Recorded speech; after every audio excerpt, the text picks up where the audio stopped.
Everyone, welcome back to my YouTube channel वांगशियन lovers. तो कैसे हो आप सब? उम्मीद करती हूँ कि आप सब बहुत अच्छे होंगे। तो आज मैं आपके साथ वांगशियन फैन फिक्शन द डेविल का नेक्स्ट पार्ट शेयर करने वाली हूँ। तो चलिए फिर आज का पार्ट हम शुरू करते हैं।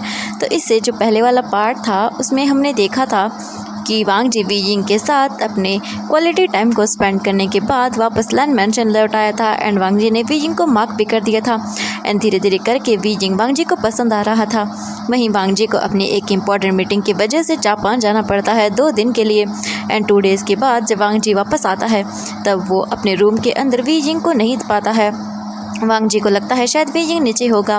वांग जी फ्रेश अप होकर बाद में अपने रूम से निकल कर आता है एंड वो वीजिंग को आवाज़ लगाता है लेकिन कोई भी उसे रिप्लाई नहीं देता।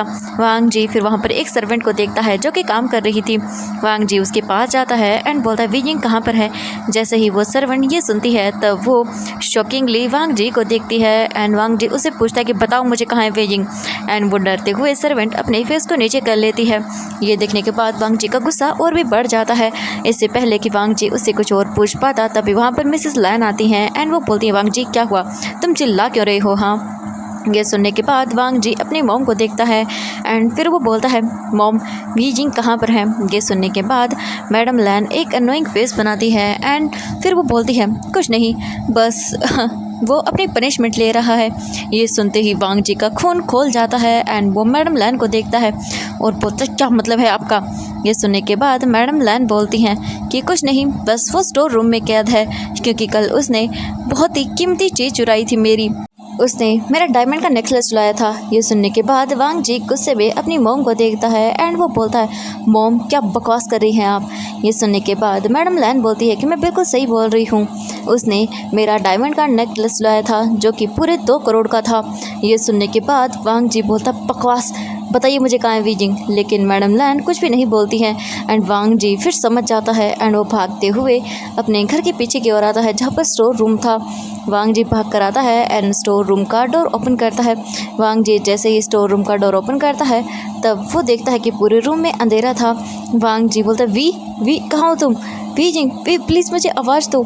ये सुनने के बाद जो वीजिंग एक कोने में बैठा हुआ था वो पूरी तरह से डरा हुआ था एंड बेहोश नीचे गिरा हुआ था। वांग जी जल्दी से जाता है एंड स्टोर रूम की लाइट को ऑन करता है। वांग जी जैसे लाइट को ऑन करता है तब वो चारों तरफ देखता है एंड तब भी वांग जी की नज़रें जो है वो एक कोने में जाती हैं जहाँ पर वीजिंग बेहोश पड़ा हुआ था।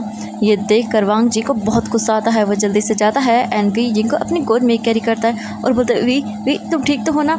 एंड वांग जी वीजिंग को चेक करने लगता है। वांग जी देखता है वीजिंग बेहोश हो गया है। वांग जी देखता है वीजिंग के फेस पर भी काफ़ी सारे रेड निशान थे एंड वीजिंग की बॉडी पर कुछ ब्लड स्टेन लगे हुए थे। ये देखकर वांग जी बहुत गुस्सा करता है एंड वो जल्दी से भागते हुए वीजिंग को लेकर अपने रूम में आता है। वांग जी वीजिंग को अच्छे से लाकर अपने बेड पर लेटाता है एंड फिर जल्दी से पानी लेकर आता है एंड वीजिंग के फेस पर डालता है।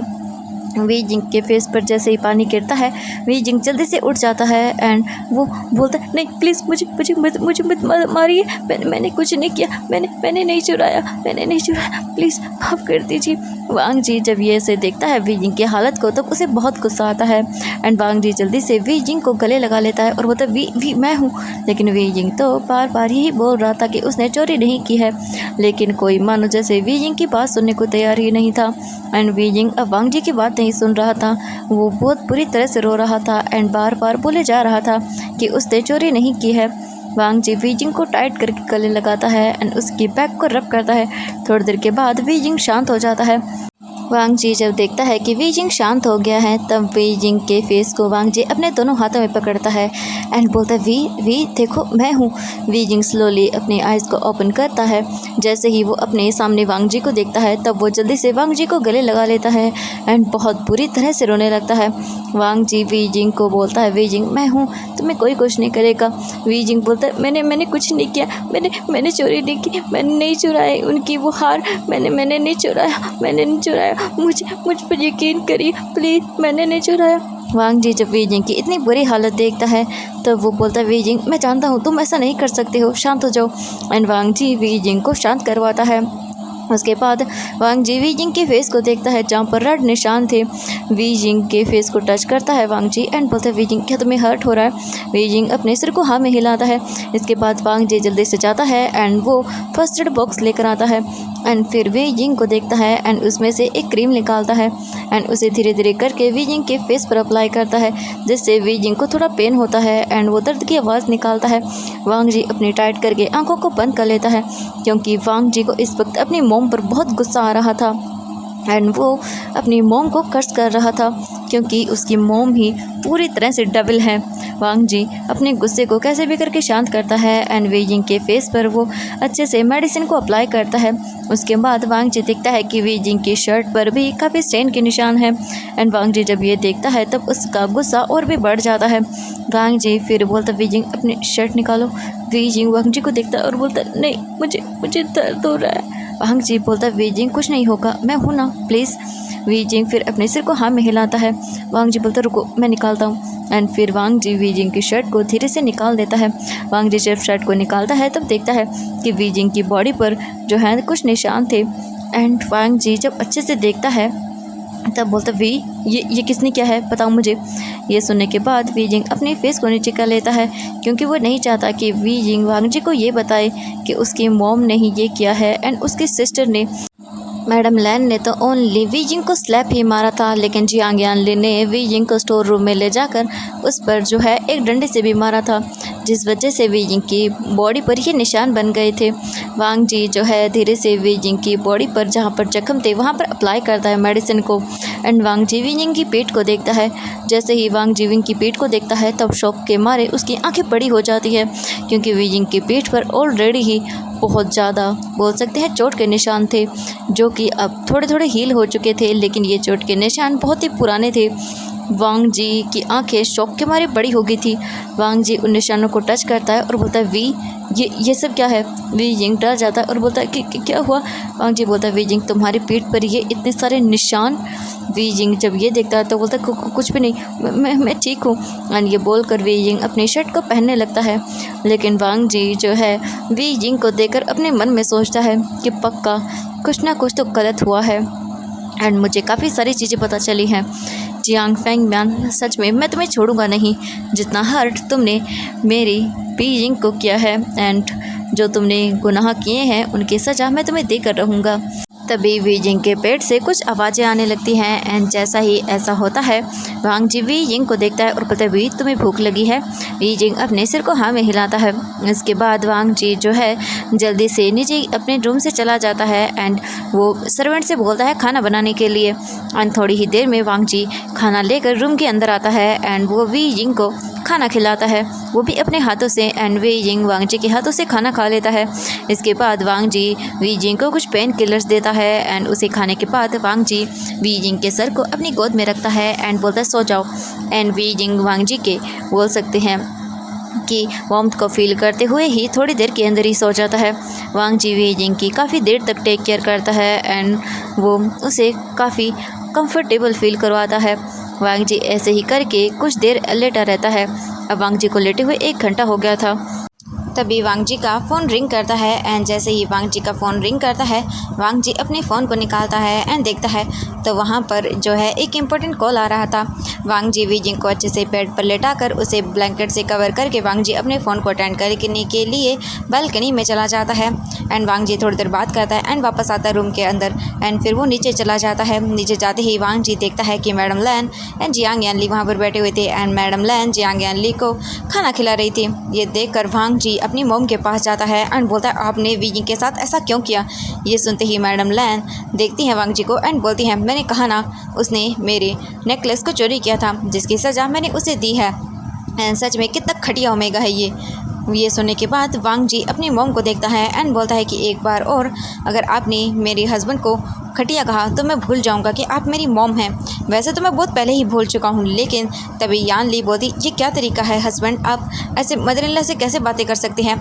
ये सुनते ही वांग जी जो है वो जियांग यान ली को देखता है एंड वो उसके नेक को टाइट करके पकड़ लेता है एंड उसके नेक को प्रेस करते हुए बोलता है, शट अप, एंड अगर दोबारा से तुमने मेरी बात के बीच में काटा एंड अगर बीच में बोली तो फिर मैं तुम्हारा क्या हाल करूंगा ये तुम सोच भी नहीं सकती हो। वांग जी ने जियांग यानली के नेक को थोड़ा ज़्यादा ही प्रेस कर दिया था, जिस वजह से यानली को ब्रीदिंग में प्रॉब्लम होने लगती है एंड जब मैडम लैन ये देखती हैं तो वो जल्दी से वांग जी के हाथ को दूर करती हैं एंड बोलती, वांग जी ये तुम क्या कर रहे हो, हाँ तुम जानते भी हो, हाँ यानली तुम्हारी बेबी को बर्थ देने वाली है एंड तुम ये क्या करने वाले हो, हाँ क्या कर रहे थे तुम, वो माँ बनने वाली है एंड तुम उसके साथ ऐसा कैसे कर सकते हो। ये सुनते ही वांग जी शॉकिंगली अपने मॉम को देखता है एंड बोलता है कि क्या कहा आपने। तो मैडम लैन बोलती हैं कि तुम फादर बनने वाले हो वांग जी, यानली प्रेग्नेंट है। ये सुनते ही वांग जी की आंखें शॉक से बड़ी बड़ी हो जाती हैं एंड वो बोलता है, मॉम बकवास करना बंद करिए। ये सुनते ही मैडम लैन बोलती है, मैं झूठ नहीं बोल रही हूँ, तुम फादर बनने वाले हो। वांग जी बोलते, बकवास है, ऐसा कुछ भी नहीं है। तभी यान ली उठती है एंड बोलती, ये आप क्या बोल रहे हैं, मैंने कहा ना, मैंने कभी झूठ नहीं बोला, आपने तो उस दिन होटल में मेरे साथ। ये बोलकर वो रोने लगती हैं एंड वांग जी अपनी आंखों को कसकर बंद कर लेता है एंड वांग जी गुस्से में सीधा यहाँ से चला जाता है। वहीं हम देखते हैं नाइट का सीन। रात हो चुकी थी एंड वांग जी जो था वो अपने ही घर के क्लब में बैठा हुआ था एंड बहुत बुरी तरह से ड्रंक कर रहा था एंड वांग जी बार बार ये सोचे जा रहा था कि ऐसा कैसे हो सकता है, वो जियांग यानली प्रेग्नेंट कैसे हो सकती है, जबकि वांग जी को कुछ भी याद नहीं है कि उस दिन क्या हुआ था। नहीं, ऐसा नहीं हो सकता, वो लड़की बिल्कुल झूठ बोल रही है, नहीं ऐसा नहीं हो सकता, मैं उसे छोड़ूंगा नहीं। वांग जी ये बोलकर उठ जाता है एंड वो लड़खड़ाते हुए जाने लगता है। तभी लायन सेचन आते हैं एंड वांग जी को पकड़ते हैं और बोलते हैं, वांग जी ये तुमने क्या हालत बना ली है अपनी। हाँ वांग जी बोलता, गगा ये सब क्या हो रहा है, मैंने कुछ नहीं किया गगा, मेरी बातों पर यकीन करिए, वो लड़की झूठ बोल रही है, वो झूठ बोल रही है कि वो मेरे बेबी को बर्थ देने वाली है। ऐसा कुछ नहीं है गगा, मैंने कहा ना आपसे, झूठ बोल रही है वो। ये बोलकर वांग जी बेहोश हो जाता है। लायन से चैन वांग जी को देखता है एंड बोलता है, वांग जी मैं क्या करूं, मुझे खुद नहीं समझ आ रहा, मैं क्या करूं इस वक्त। वांग जी ऐसे ही लायन सेचन के शोल्डर पर ही सो चुका था।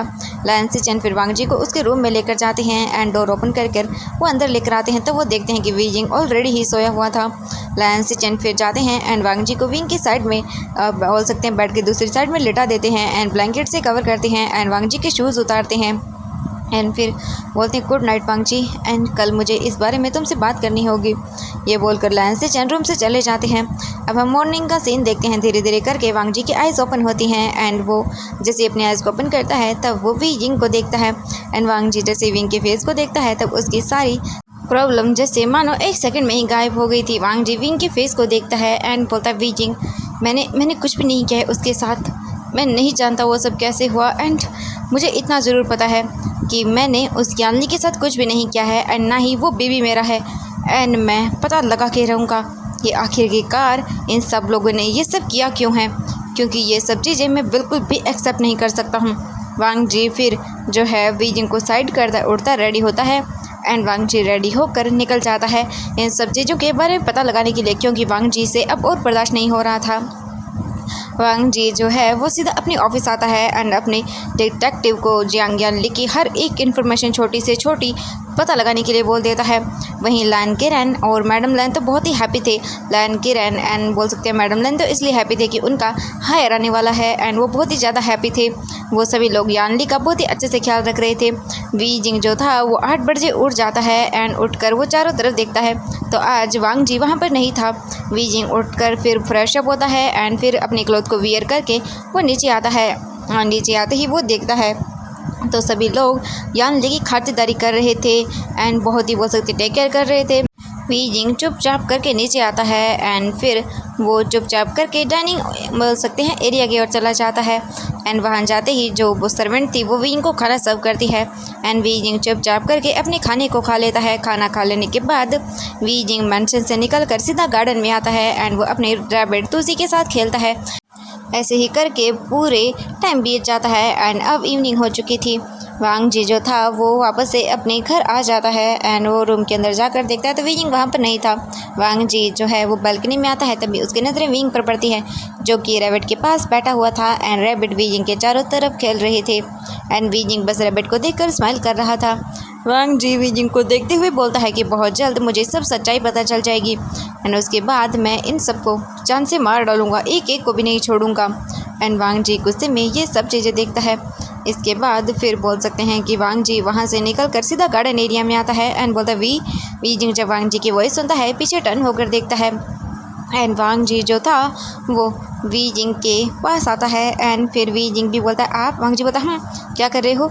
वीजिंग बोलता है मैं अपने रैबिट के साथ खेल रहा था। वांग जी बोलता है हाँ तुम्हारा रैबिट? वीजिंग बोलता है हाँ ये देखिए ये मेरा रैबिट तुझी है जिसे मैंने काफ़ी टाइम से अपने पास रखा हुआ है। वांग जी देखता है और बोलता है कि ओह अच्छे सच में ये तुम्हारा है? वीजिंग बोलता है हाँ ये मेरा है। वांग जी बोलता है ओह नाइस। फिर वांग जी एंड वीजिंग वहीं पर बैठ जाते हैं एंड वांग जी वीजिंग के साथ रैबिट के साथ खेलता है एंड अब काफ़ी टाइम हो जाती है, बोल सकते हैं रात के 9 बज चुके थे, लेकिन वांग जी एंड वीजिंग उन्हीं रैबिट के पास बैठे हुए थे। वीजिंग के फेस को वांग जी ने अपने हाथों में लिया हुआ था एंड वीजिंग ने अपने सर को वो सत्य वांग जी के चेस्ट में रखा हुआ था एंड वो लोग ऐसे ही गार्डन में जो घास था वहाँ पर लेटे हुए थे। तभी एक सर्वेंट आता है एंड वो अपने सर को नीचे करता है और बोलता है मास्टर सब लोग आपको अंदर बुला रहे हैं खाना खाने के लिए। वांग जी बोलता है मुझे नहीं खाना है एंड नहीं रुको जाओ मेरा खाना यही गार्डन में ले आओ एंड वीइंग का भी। तो वो सर्वेंट अपने सिर को हाँ में हिलाता है एंड वहाँ से चला जाता है। थोड़ी देर के बाद सर्वेंट खाना लेकर वहाँ पर आता है एंड वांग जी उसे खाने को रखने के लिए बोलता है। इसके बाद वांग जी एंड वीइंग वहीं गार्डन में बैठकर खाने को खाते हैं एंड वांग जी फिर एक सर्वेंट को ऑर्डर देता है। फिर वो सर्वेंट थोड़ी देर के बाद वहाँ पर आता है एक बैग को लेकर एंड वांग जी फिर बोलता है जाओ एंड वो सर्वेंट वहाँ से चला जाता है। वीइंग कंफ्यूज होकर वांग जी को देखता है। वांग जी बोलता है क्या हुआ? वीइंग बोलता है ये बैग। वांग जी बोलता है 1 मिनट रुको एंड वांग जी जाता है एंड उस बैग को ओपन करता है एंड उसे फैला देता है। उसके बाद वांग जी बोल सकते हैं एक प्लग से जोड़ता है, कनेक्ट करता है उस बैग को एंड देन वो बैग फूल जाता है एंड वो एक रूम बन जाता है या बोले कि टेंट, जो कि बहुत बड़ा था। वीइंग शॉकिंगली देख रहा था। वांग जी बोलता है चलो एंड वांग जी वीइंग को लेकर अंदर आता है एंड वांग जी फिर एक और सर्वेंट को बोल के अपने लिए ब्लैंकेट एंड बोल सकते हैं एक बेड टाइप का जो होता है ना वो मंगवाता है। वांग जी उसमें भी हवा भरता है एंड फिर ब्लैंकेट वगैरह डाल देता है अच्छे से एंड वो बोल सकते हैं उस टेंट की चेन को बंद करता है और बोलता है चलो सो जाओ एंड वांग जी वीइंग को लेकर वहीं बेड पर लेट जाता है एंड फिर वांग जी बोलता है 1 मिनट रुको। वांग जी फिर जाता है एंड उस बोल सकते हैं जो टेंट था उसकी जो ऊपर साइड था उस पर से एक चेन को खोलता है एंड देखता है वीइंग तो ऊपर से स्टार्स दिख रहे थे क्योंकि वो जो बोल सकते हैं टेंट था उसका ऊपर के साइड ट्रांसपेरेंट था एंड वीइंग बहुत ही ज़्यादा अच्छा फील कर रहा था। वांग जी एंड वीइंग ऐसे ही तारों को देखते हुए कब सो जाते हैं उन्हें पता भी नहीं चलता। अब धीरे धीरे करके ऐसे ही 15 दिन बीत गए थे। इन 15 दिनों में वांग जी वीइंग के बहुत क्लोज आ गया था। इन 15 दिनों में वांग जी वीइंग के क्लोज भी आता था, उसे किस भी करता था एंड वांग जी वीइंग को कभी कभी काफ़ी इंटीमेट टच किया करता था, जिस वजह से वीइंग की बॉडी में गूज बम्प आ जाया करते थे एंड वीइंग वांग जी से डर जाया करता था। वांग जी वीइंग को डराना नहीं चाहता था, इसीलिए वो इन सब चीज़ों को स्लोली कर रहा था, लेकिन वांग जी के लिए कंट्रोल करना बहुत मुश्किल हो जाता था। जब वीइंग वांग जी का नाम लिया करता था एंड उससे बोला करता था ये आप क्या कर रहे हैं। धीरे धीरे करके वांग जी को समझ आ गया था कि वीइंग को शायद इन सब चीज़ों के बारे में पता ही नहीं है एंड वांग जी को जब पता चला था तब उसे बहुत ही ज़्यादा बोल सकते हैं एक्साइटिंग लगा था एंड वांग जी वीइंग के साथ और भी ज़्यादा मतलब बोल सकते हैं कि वो उसकी क्लोज आना चाहता था एंड वांग जी आज भी ऐसा ही कर रहा था। वो दोनों बेड पर थे एंड वांग जी ने वीइंग को बैक से हक किया हुआ था एंड वांग जी वीइंग के टमी पर अपने दोनों हाथों को रख के उसके टमी को टच कर रहा था एंड वीइंग अपने बोल सकते हैं लिप्स को बाइट कर रहा था, क्योंकि जब भी वांग जी उसे इस तरह से टच करता है तो उसे बहुत अजीब लगता है एंड वीइंग वांग जी से बोलता भी है ये आप क्यों करते हैं। तो वांग जी बस वीइंग से इतना बोलता है कि वो वीइंग से प्यार करता है एंड हस्बैंड एंड वाइफ ऐसा करते हैं। ये सुनने के बाद वीइंग के पास कोई और ऑप्शन ही नहीं बचता एंड वो वांग जी जो करना चाहता है उसे करने देता है। वांग जी आज भी सेम ऐसा ही कर रहा था। वांग जी अपने आप को बहुत ही हार्ड महसूस करता है एंड वांग जी जो है वीइंग के कमर से पकड़कर उसे पूरी तरह से अपने क्लोज कर लेता है, जैसे वांग जी एंड वीइंग के लोअर बॉडी एक दूसरे से पूरी तरह से टच हो रही थी एंड वीइंग को अब अपने लोअर बॉडी पर कुछ पॉप करने लगता है। वीइंग ये जब फील करता है तो उसे बहुत अजीब लगता है एंड वीइंग वांग जी से दूर होने लगता है, लेकिन वांग जी वीइंग को टाइट करके पकड़ लेता है एंड उसे दूर नहीं होने देता। वीइंग बोलता है ये क्या कर रहे हैं, मुझे बहुत अजीब लग रहा है, ये क्या है, मुझे वॉक कर रहा है। ये बोल कर वी जिंग अपने एक हाथ को नीचे की ओर लेकर जाता है एंड वी जिंग कुछ टच करता है। वी जिंग बोलता है ये क्या है। वांग जी जब ये फील करता है तब वो अपनी आंखों को बंद करता है एंड वो विंग के हाथ को पकड़ता है एंड बोलता है तुम फील करो। ये बोलकर वांग जी अपने हाथ से ही वी जिंग को टच करवाता है, जिससे वी जिंग जल्दी से अपने हाथ को साइड करता है और बोलता है हाँ ये क्या है। वांग जी बोलता है कुछ नहीं एंड फिर वांग जी विंग के फेस को अपनी ओर करता है एंड वो वी जिंग के लिप्स पर उसे किस करने लगता है। वांग जी धीरे धीरे वी जिंग को बहुत ही बोल सकते हैं अग्रेसिवली किस करने लगता है एंड वांग जी बहुत ही ज़्यादा वी जिंग को टच करने लगता है। वांग जी धीरे धीरे करके वी जिंग के बोल सकते हैं लोअर क्लॉथ को रिमूव करता है एंड वांग जी फिर अपने क्लॉथ को भी रिमूव कर देता है। वांग जी आज पूरी तरह से बोल सकते हैं अपनी कंट्रोल से बाहर हो रहा था एंड वांग जी वी जिंग के लेग्स को भी स्प्रेड करता है एंड उसके बाद वांग जी जो है रब करने लगता है वी को, जिससे वी जिंग को बहुत अजीब लगता है एंड वी जिंग अब वांग जी से दूर होने लगता है, लेकिन वांग जी विंग को टाइट करके पकड़ लेता है एंड अपने आप से बिल्कुल भी दूर नहीं जाने देता। वांग जी अपनी बॉडी से विंग की बॉडी को प्रेस करने लगता है एंड जिससे वी जिंग के माउथ से बहुत ही अजीब से साइन निकलता है, जिससे वी जिंग की आइज़ बड़ी बड़ी हो जाती हैं एंड वो पूरी तरह से मैस बन रहा था। वांग जी जो है वो अपने आप को थोड़ा सा शांत करता है क्योंकि वो देख रहा था कि वी जिंग डर रहा है। वांग जी जो है अपने मन में सोचता है नहीं उसे रोकना होगा अपने आप को एंड वांग जी धीरे धीरे करके वी जिंग से दूर होता है एंड वो जल्दी से उठकर वॉशरूम में चला जाता है एंड वो अपने आप को देखता है एंड वांग जी बोलता ये मैं क्या कर रहा था, मैं क्यों भूल जाता हूँ कि शायद उसे कुछ भी नहीं पता, हाँ मुझे उसे सिखाना होगा। ये सोच कर वांग जी अपने आप को रिलीज़ करवाता है एंड फिर वापस आता है और देखता है तो वी जिंग जो था वो अभी भी टुकुर टुकुर वांग जी को देखे जा रहा था। वांग जी आता है और बोलता है वी क्या हुआ। वी जिंग बोलता है वो क्या था अभी। वांग जी बोलता है कुछ नहीं एंड आकर वी को हक करके उसे सुला देता है। वांग जी देखता है और बोलता है वी जिंग तुम दिन ब दिन मेरी मुश्किलें बढ़ा रहे हो, मैं समझ नहीं पा रहा हूँ मैं क्या करूँ, मैं अपने आप को कब तक कंट्रोल कर पाऊँगा एंड मेरी हीट आ रही है फिर से। वांग जी को याद आता है और बोलता नहीं मैं इस बार की हीट तुम्हारे साथ स्पेंड करना चाहता हूँ, लेकिन मैं क्या करूँ। ये सब चीज़ें वांग जी के माइंड में चल रही थी क्योंकि उसे पता है कि वो 2 डेज़ के बाद अपनी हीट में आ जाएगा एंड उसे अपने ओमेगा की ज़रूरत ही होगी क्योंकि अब वी जिंग वांग जी का मार्क ओमेगा है एंड उसे ये सब करना ही होगा। वांग जी बोलता है उससे पहले ही मुझे तुम्हें सब चीज़ें बतानी होगी, शायद तुम्हें पता भी नहीं है कि क्या होने वाला है। वांग जी ऐसे ही करके वी जिंग को सुलाते खुद भी सो जाता है। अब हम देखते हैं यहाँ से मॉर्निंग का सीन। वांग जी उठता है एंड अपने ऑफिस चला जाता है। आज वांग जी को बहुत ही ज़्यादा काम था। वहीं हम विंग को देखते हैं। वी जिंग गार्डन में था एंड वो अपने कुछ काम को कर रहा था, ये बोले कि अपने रैबिट के साथ खेल रहा था। तभी अचानक से पीछे से मैडम यू आती हैं एंड वो बोलती हैं ओह तो तुम यहाँ पर हो। वी जिंग जैसे ही मैडम यू की आवाज़ सुनता है तब वो पीछे टर्न होकर देखता है और वी जिंग की आंखों में मैडम यू को देखने के बाद डर साफ साफ नज़र आ रहा था। पिछले 15 दिनों में वी जिंग ने अपनी लाइफ को बहुत ही अच्छे से एंजॉय कर लिया था। ये बोलें कि वो हैप्पी था क्योंकि वांग जी के होते हुए वी जिंग को कोई बुली नहीं करता था एंड वांग जी विंग का अच्छे से ख्याल रख रहा था। एंड अब वी जिंग जब वांग जी के पास होता था तब उसे अच्छा लगता था क्योंकि वांग जी वी जिंग को टच करता था एंड ये टच वी जिंग को बहुत ही अजीब फील करवाता था। ये बोले कि अच्छा फील करवाता था। शुरू में तो विंग को अच्छा नहीं लगता था लेकिन अब धीरे धीरे करके उसे अच्छा लगने लगा था वांग जी का ये टच। मैडम यू जो है वो बोलती हैं तो मुझे लग रहा है कि तुम काफ़ी खुश हो वी, हाँ मेरी बेटी की लाइफ को बर्बाद करके। वी जिंग अपने सर को नीचे कर लेता है। मैडम यू आती हैं एंड वो विंग के फेस को पिंच करती हैं एंड बोलती हैं मुझे लगता है कि तुम भूल गए हो, हाँ मुझे तुम्हें तुम्हारी औकात दिखानी होगी। ये बोलकर मैडम यू वी जिंग के फेस पर उसे स्लैप मारती हैं। वी जिंग जो है नीचे गिर जाता है एंड उसके लिप्स के कॉर्नर से ब्लीडिंग होने लगती है। वी जिंग जो है दोबारा से उठने की कोशिश करता है लेकिन तभी उसका सर पूरी तरह से घूमने लगता है एंड वी जिंग को बहुत ही चक्कर आने लगते हैं एंड वी जिंग बेहोश होकर नीचे गिर जाता है। मैडम यू देखती हैं और बोलती हाँ ये तो एक थप्पड़ भी बर्दाश्त नहीं कर पाया। वहीं हम लायन सिचन को देखते हैं जो कि गार्डन में किसी काम के लिए आए थे एंड जब वो देखते हैं और बोलते हैं वी एंड वो भागते हुए विंग के पास आते हैं। मैडम यू जब देखती हैं लायन सिचन को तो वो बोलते हैं बेटा देखो ना वी जिंग बेहोश हो गया। लायन सिचन मैडम यू को देखती हैं एंड फिर वो कुछ भी नहीं बोलते, वो जल्दी से वी जिंग को अपनी गोद में कैरी करके वी जिंग के जो रूम था यानी वांग जी का जो रूम था वहाँ पर लेकर आते हैं एंड जल्दी से डॉक्टर को कॉल कर देते हैं। वहीं हम दूसरी तरफ वांग जी को देखते हैं जो अपनी एक इम्पॉर्टेंट मीटिंग के लिए दूसरी सिटी गया हुआ था एंड वांग जी पूरे 5 घंटे के बाद वापस लौटने वाला था लेकिन अचानक से वहां पर हेवी रेन होने की वजह से सारी फ्लाइट को कैंसिल कर दिया गया था, जिस वजह से वांग जी को वहीं पर रुकना पड़ा एंड वांग जी बहुत ही टेंशन में था। क्योंकि उसका दिमाग ख़राब हो रहा था, वो विंग को देख नहीं पा रहा था। वहीं हम दूसरी तरफ लैंड मेंशन का सीन देखते हैं। डॉक्टर आकर विंग को चेक करता है एंड विंग को चेक करने के बाद डॉक्टर बोलता है कि इनके हस्बैंड कहाँ हैं।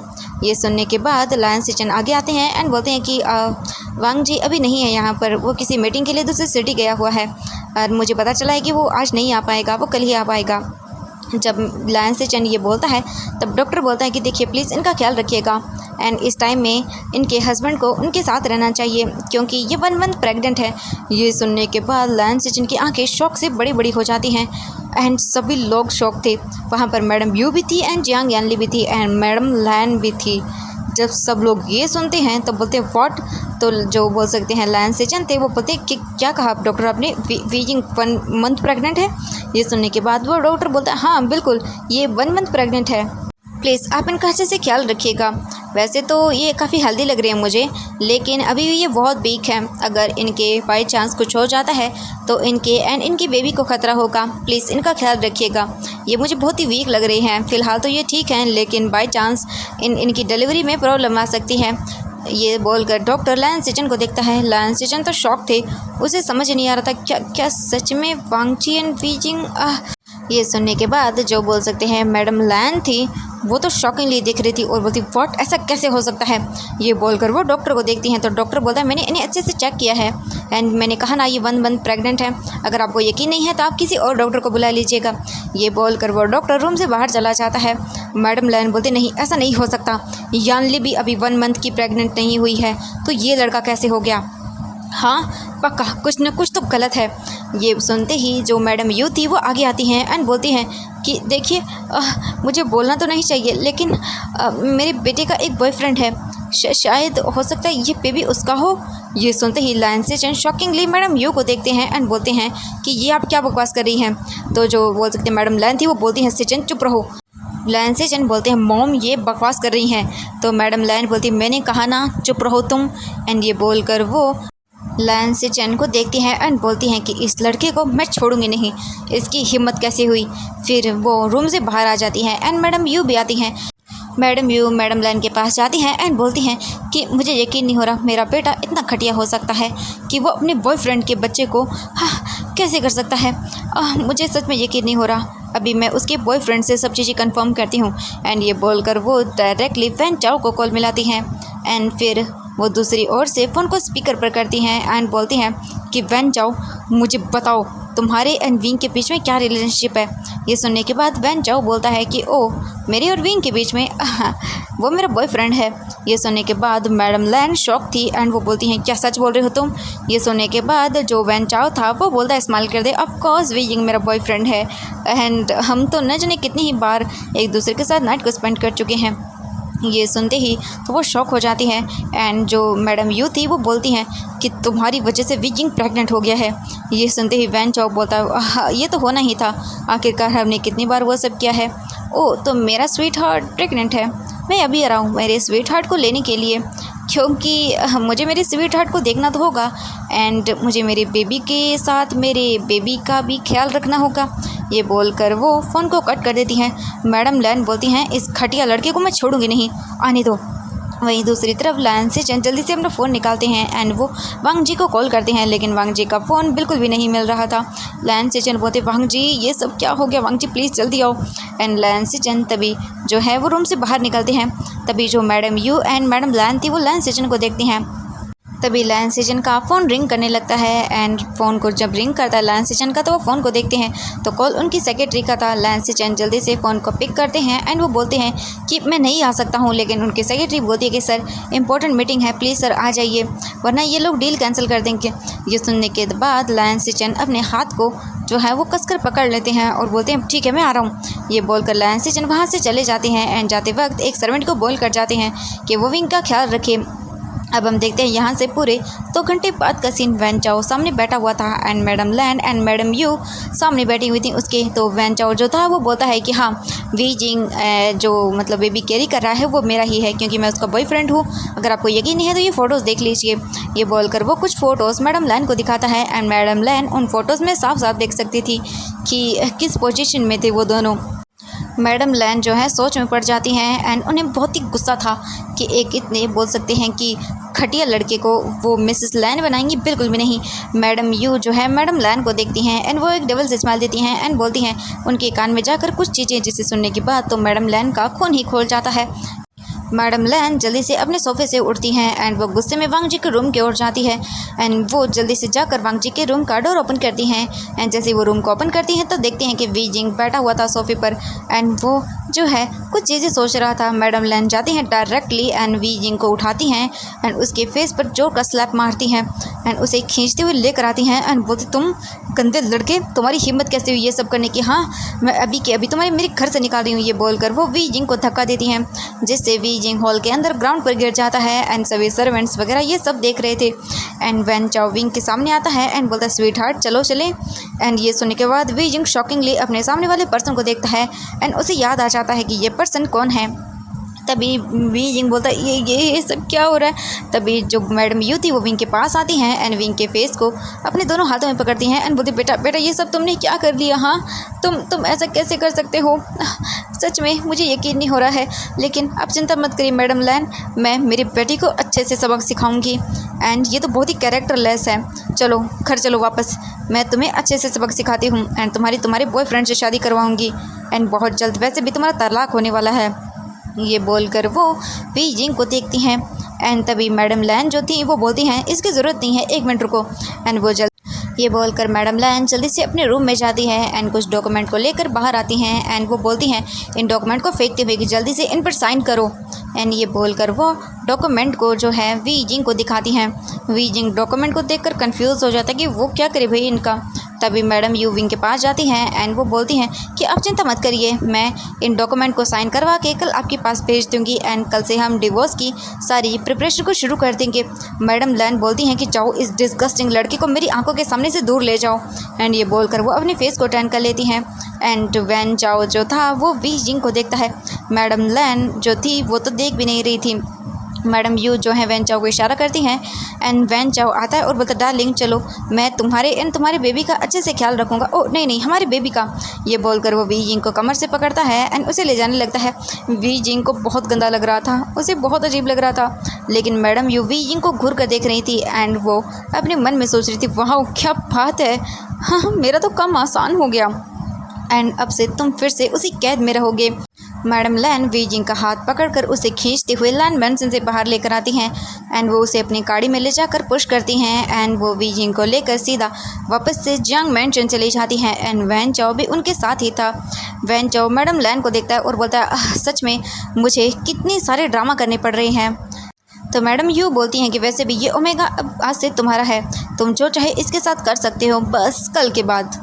ये सुनने के बाद वैन चाओ तो स्माइल करता है एंड बोलता है, वाओ बहुत अच्छी बात है, तो मैं उस ओमेगा को खिलौना बना के रखूँगा, अपना फैट वार्मर। ये सुनने के बाद मैडम यू बोलती हैं कि मुझे कोई फ़र्क नहीं पड़ता, तुम कुछ भी बना के रखो एंड बस सिर्फ आज रात की ही बात है एंड कल के बाद तो मैं इसे छोड़ूंगी भी नहीं एंड मेरा काम तो बहुत ही आसान हो गया। तो वैन चाओ बोलता है, क्या ये ओमेगा